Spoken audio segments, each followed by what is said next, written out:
Good morning to all of my dear students. Welcome to my channel Majis Blog. Majis Blog লৈ মই ইমৰান হুছেইনে তোমালোকক স্বাগতম জনাইছো। আজি আমি তোমালোকক ফিউচাৰ টেন্সৰ বিষয়ে আলোচনা কৰিম। তোমালোকে যিমান পাৰা মোৰ চেনেলটো বেছিকৈ সাবস্ক্ৰাইব কৰিবা আৰু গ্ৰামাৰখিনি ভালদৰে চোৱাৰ কাৰণে চেষ্টা কৰিবা। সো ইয়াত মই লিখিছো ফিউচাৰ টেন্স। ফিউচাৰ টেন্সৰ অসমীয়াটো হৈছে কি ভৱিষ্যৎ কাল। ফিউচাৰ টেন্সৰ প্ৰথম ভাগটো হৈছে ফিউচাৰ ইনডিফিনাইট টেন্স। ভৱিষ্যতে কোনো এটা কাম সম্পাদন কৰা হ'ব এনে অৰ্থ বুজালে তাক ফিউচাৰ ইনডিফিনাইট টেন্স বোলা হয়। অৰ্থাৎ ভৱিষ্যতে কোনো এটা কাম সম্পাদন হ'ব, কোনো এটা কাম কৰা হ'ব এনেকুৱা অৰ্থ বুজালে তাক আমি কি বুলি কওঁ? ফিউচাৰ ইনডিফিনাইট টেন্স বুলি কওঁ। ফিউচাৰ ইনডিফিনাইট টেন্সৰ ফৰ্মেশন বা গঠনটো হৈছে subject plus shall oblique will plus মূল ভাৰ্বৰ প্ৰেজেন্ট ফৰ্ম প্লাস অবজেক্ট। কোনোবা এক এনেকুৱা গঠনটো লিখে subject plus shall will plus verb 1 v1 plus object. মূল ভাৰ্বৰ প্ৰেজেন্ট ফৰ্ম অৰ্থাৎ ধৰিলা verb এটা go, go প্ৰেজেন্ট ফৰ্ম কি হ'ব? সদায় go হ'ব। ধৰিলা do এটা verb, do প্ৰেজেন্ট ফৰ্ম কি হ'ব? do হ'ব। ফিউচাৰ ইনডিফিনাইট টেন্সৰ চিহ্ন বা সংকেত যিখিনি নেকি টেন্স কাৰেক্ট কৰাৰ কাৰণে অতি জৰুৰী।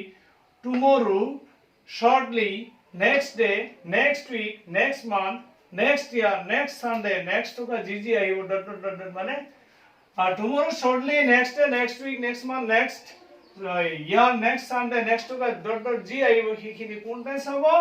Future indefinite tense or চিহ্ন hobo ba সংকেত hobo। Example number 1, Karim will go to Delhi tomorrow. Karim অহাকালি দিল্লীলৈ যাব। অৰ্থাৎ ভৱিষ্যতত কোনো এটা কাম সম্পাদন হ'ব। Rina will go to Shillong in next week. অহা সপ্তাহত ৰীনা শ্বিলংলৈ যাব। ৰীনা অহা সপ্তাহত শ্বিলংলৈ যাব। অৰ্থাৎ ভৱিষ্যতত ৰীনাৰ কামটো সম্পাদন হ'ব। অৰ্থাৎ ভৱিষ্যতত কোনো এটা কাম সম্পাদন কৰা হ'ব। এনেকুৱা অৰ্থ বুজালে আমি তাক কি বুলি কওঁ? ফিউচাৰ ইনডিফিনাইট টেন্স বুলি কওঁ। এতিয়া টেন্স কাৰেক্ট কৰাৰ কাৰণে তোমালোকক এক্সাম্পল নম্বৰ 3 দিছো। আই ব্ৰেকেটত ভাগ দি আছে finish the work on Monday last. আচ্ছা, কেতিয়াবা নেক্সট মানডে দিব, কেতিয়াবা মানডে নেক্সট দিব। মানডে নেক্সট দিলেও আমি বুজিম সেম হিটু কোন টেন্সৰ চিহ্ন? ফিউচাৰ ইনডিফিনাইট, যেহেতু আমাৰ কি দিয়া আছে? নেক্সট টু দিয়া আছে। সো আমি গঠনটো কেনেকৈ লিখিম? সাবজেক্ট ব্ৰেকেটৰ আগত যিমানখিনি আহিব তাক আমি কি বুলি কম? সাবজেক্ট প্লাস shall বা will। ফিউচাৰ ইনডিফিনিটৰ গঠন সাবজেক্ট প্লাস shall বা will। আই লগত কি হ'ব? shall প্লাস মূল ভাৰ্বৰ প্ৰেজেন্ট ফৰ্ম, ফিনিশ ভাৰ্বৰ প্ৰেজেন্ট ফৰ্মটো কি হ'ব? ফিনিশে হ'ব plus object the work on Monday next. ঠিক আছে। Example number 4, I learn the lesson tomorrow. এতিয়া আমি চিহ্ন কি পাইছো? টুমৰো। টুমৰো কোৱাৰ লগে লগে আমি জানিম এইটো কোন টেন্সৰ চিহ্ন? ফিউচাৰ ইনডিফিনাইট টেন্সৰ চিহ্ন।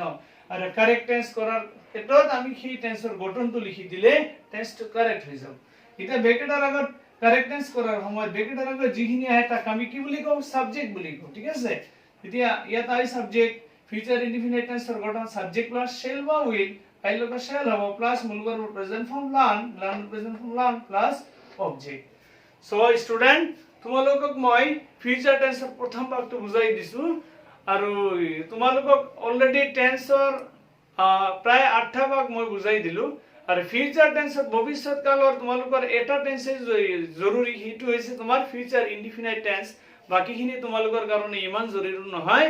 সেইকাৰণে তোমালোকে যিমান পাৰ মোৰ চেনেলটো বেছিকৈ চাবা আৰু সাবস্ক্ৰাইব কৰিবা আৰু গ্ৰামাৰখিনি ভালদৰে আয়ত্ত কৰাৰ চেষ্টা কৰিবা।